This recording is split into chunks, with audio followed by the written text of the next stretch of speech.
E os distúrbios alimentares podem ser originados de hábitos alimentares que causam danos à saúde, como a redução extrema ou consumo em excesso de alimentos. Então, este é um tema que merece uma atenção especial e por isso a gente convida mais uma vez a nutricionista Natácia Ferreira para nos contar quais são os tipos, causas, sintomas e como cada distúrbio pode ser tratado. Tudo bem, Natácia?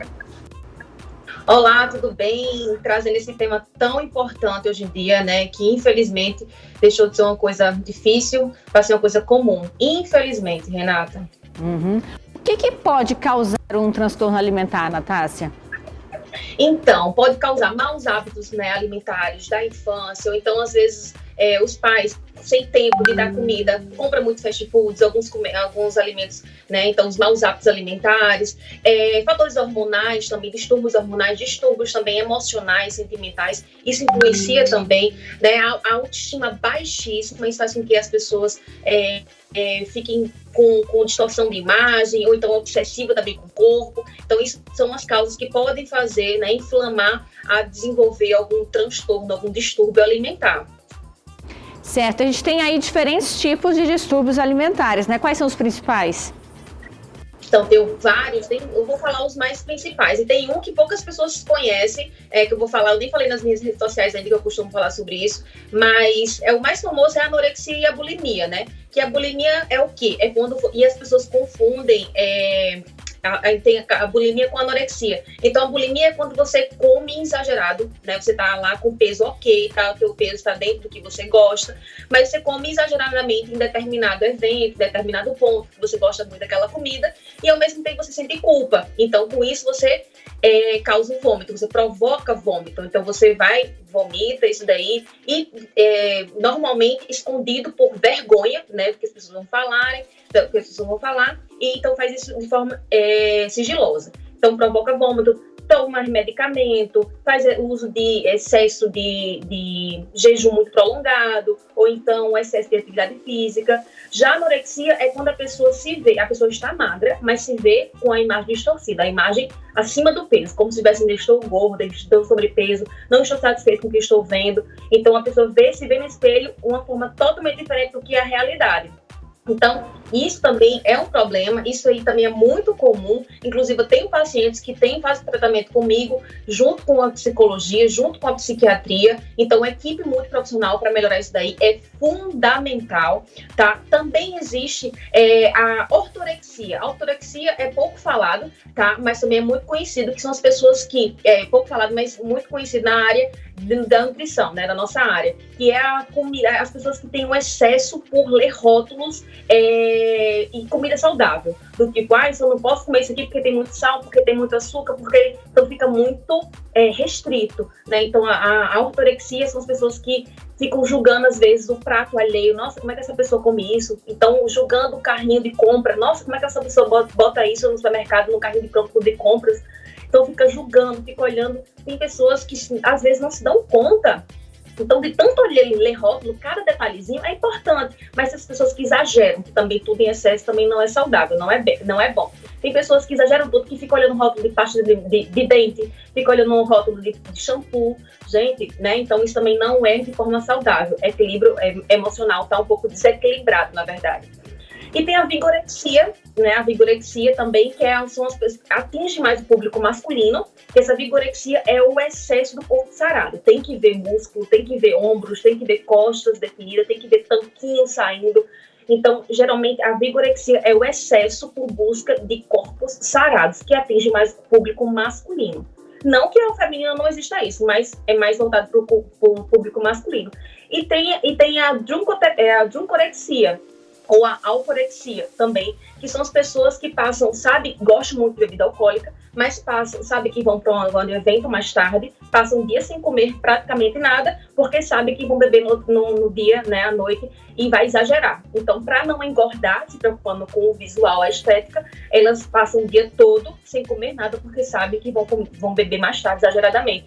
Ou então, as pessoas que comem normal, bebem à noite e no outro dia passam o dia sem comer nada por culpa do excesso da bebida alcoólica. Às vezes acontece momentos pontuais, mas a druncorexia é diagnosticada geralmente as pessoas que que bebem com maior frequência, que gostam muito de bebida alcoólica com maior frequência, e aí não é saudável. Mas de vez em quando, pessoas normais que bebem, às vezes as pessoas fazem isso, como à noite eu vou beber um pouquinho mais, então eu vou diminuir um pouquinho. Isso até é ok, né? Um equilíbriozinho. Mas se isso for com muita frequência, como eu disse, o excesso também não é saudável, então tem que ser investigado. Então são essas mais, a adruncorexia é mais novidade, mas as outras são mais, são popularmente mais conhecidas. Mas eu trouxe esses aqui para vocês conhecerem um pouquinho mais, Renata. A gente pode considerar um transtorno alimentar, Natácia? Então, a obesidade não é considerado um transtorno alimentar, né? A obesidade é um multifatorial, não é apenas por excesso de comida. Muitas pessoas, aquilo ali é gordinho, só porque come muito. Às vezes nem é. Às vezes é fator genético que favorece, né? Às vezes é problema hormonal, às vezes é problema emocional, às vezes é tomar medicamento. Então, isso tudo pode influenciar o sobrepeso. E sim, algumas pessoas que comem mais do que gastam, consequentemente você vai ganhar peso, mas não é considerado um transtorno alimentar a obesidade. É uma doença de vários fatores, não necessariamente apenas pelo excesso de comida, Renata. Já os transtornos alimentares, a gente vai ter então como tratamento um atendimento multidisciplinar, né? São vários profissionais que vão estar envolvidos. Perfeito. Um atendimento multidisciplinar, multiprofissional, né? De preferência, um nutricionista, um psicólogo, porque o nutricionista vai tratar realmente a carência nutricional, se você for, né, muitos episódios de vômitos, a imagem distorcida, a gente vai tratar muito a nutrição, né, interna, e a psicologia, a forma como você vai pensar para evitar esses certos episódios, a pessoa se conhecer mais. A parte psiquiátrica também é interessante, às vezes nutrólogo também é muito interessante, essa equipe para fortalecer esses laços e o paciente se sentir mais confortável e assistido para melhorar, porque se continuar nisso daí, pode ocorrer o quê? Nesses episódios de vômitos, dessa imagem distorcida, é depressão, é uso de medicamento, é queda de cabelo, é câncer da garganta, pelo fato de estar muito forçando, né, o vômito. Então, tem muitos problemas envolvidos nisso aí, se você não tratar precocemente. Infelizmente, isso atinge mais os adolescentes ou adultos na fase inicial. Então, tem que ter cuidado. Hoje, a grande maioria é o público feminino, mas o número de masculino também está crescendo muito ultimamente, infelizmente. Tá? Então, por essa busca do corpo perfeito, da estética, do que a mídia quer, do que os padrões exigem, mas tem que ter cuidado porque tudo em excesso é veneno, é prejudicial. Então, tem que ter um acompanhamento profissional, é de fundamental importância. Não invente de fazer nada sozinhos. Você consegue até um resultado inicial, mas você não consegue sustentar. Você pode ter uma carência, copiar a dieta do coleguinha, você pode ter uma dificuldade. Então, uma carência nutricional, algum distúrbio apresentar. Então, não façam isso nada sozinho.